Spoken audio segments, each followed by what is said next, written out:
Subscribe my channel Ambi News Presenting and press the bell icon to never miss a video from our channel. नमस्कार दोस्तों, आपने login किया अंबेजी news presenting. दोस्तों, Bharatiya Janata party ने आगामी लोकसभा चुनाव 2019 में चिर प्रतिद्वंदी कांग्रेस अध्यक्ष राहुल गांधी के खिलाफ अमेठी लोकसभा क्षेत्र से चुनाव लड़ने के लिए एक बार फिर से स्मृति ईरानी को चुना है। दोस्तों, आपको बता दें, इसी बीच 23 मार्च को स्मृति ईरानी का जन्मदिन मनाया जा रहा है। इसके मौके पर पीएम मोदी ने उन्हें बधाई दी, लेकिन आज स्मृति ईरानी जिस मुकाम पर खड़ी हैं उसके पीछे के संघर्ष और पृष्ठभूमि को कम ही लोग जानते हैं। आइए दोस्तों, आज हम आपको बताते हैं स्मृति ईरानी की पहले की जीवनी के बारे में। स्मृति ईरानी ने साल 2003 में बीजेपी की सदस्यता ग्रहण कर चुकी थी, लेकिन इसके बाद भी उन्होंने पीएम मोदी की तीखी आलोचना की थी। आइए जानते हैं क्या है बड़ी वजह। यह मामला टीवी सीरियल से राजनीति की ओर रुख कर रही युवा अभिनेत्री स्मृति ईरानी से जुड़ी है। तब वे हाल ही में राजनीतिक में जुड़ी हुई थी। उन्होंने देश की मौजूदा राजनीति और गुजरात की होने वाले नाते से गुजरात के मामले पर अपनी राय व्यक्त की थी। साल 2004 में स्मृति ईरानी ने गुजरात के मुख्यमंत्री रहे नरेंद्र मोदी की तीखी आलोचना की थी। उन्होंने गुजरात के दंगों के लिए मोदी से इस्तीफा मांग की थी। उन्होंने यहाँ तक कहा था कि उसके लिए वह भूख हड़ताल करेंगी।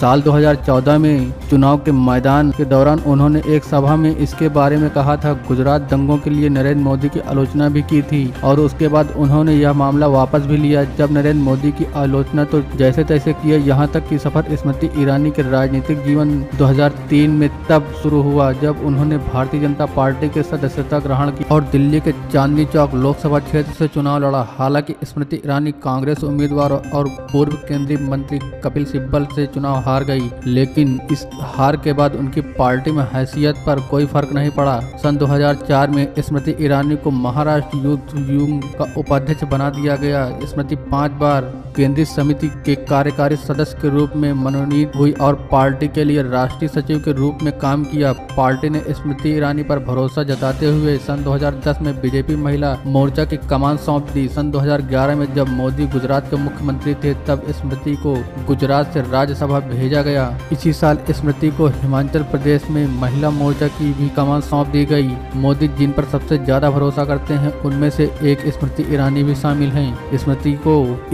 स्मृति को इसका इनाम भी दिया जा चुका है, जबकि 2014 में हुए लोकसभा चुनाव में स्मृति ईरानी कांग्रेस उपाध्यक्ष राहुल गांधी के खिलाफ अमेठी से चुनाव हार गई। लेकिन मोदी ने अपनी सरकार में स्मृति ईरानी को एक बहुत महत्वपूर्ण मंत्रालय का जिम्मा सौंप दिया। हालांकि कुछ विरोध भी सामने आए, लेकिन इन विरोधों का किस्मत की धनी स्मृति ईरानी पर कोई खास फर्क नहीं पड़ा।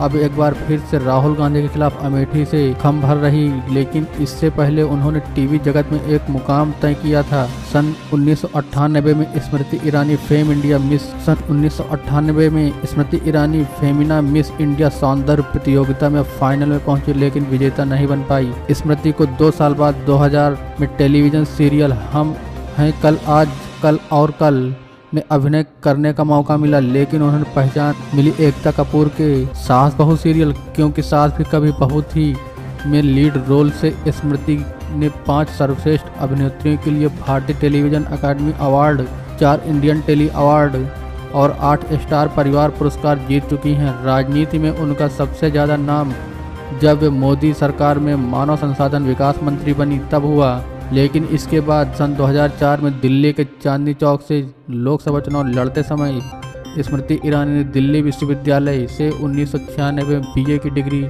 होने की बात की थी, लेकिन सन 2014 में अमेठी से चुनाव लड़ते समय उन्होंने दिल्ली विश्वविद्यालय के स्कूल ऑफ ओपन लर्निंग से 1994 बीकॉम फर्स्ट ईयर तक की पढ़ाई की जानकारी दी। इसको लेकर खास विवाद रहा। इसी तरह जर्मन संस्कृत भाषा पर विवाद, केंद्रीय विद्यालयों में तीसरी भाषा के तौर पर जर्मन की जगह संस्कृत पढ़ाए जाने पर मानव संसाधन विकास मंत्री के बयान पर भी काफ़ी विवाद हुआ।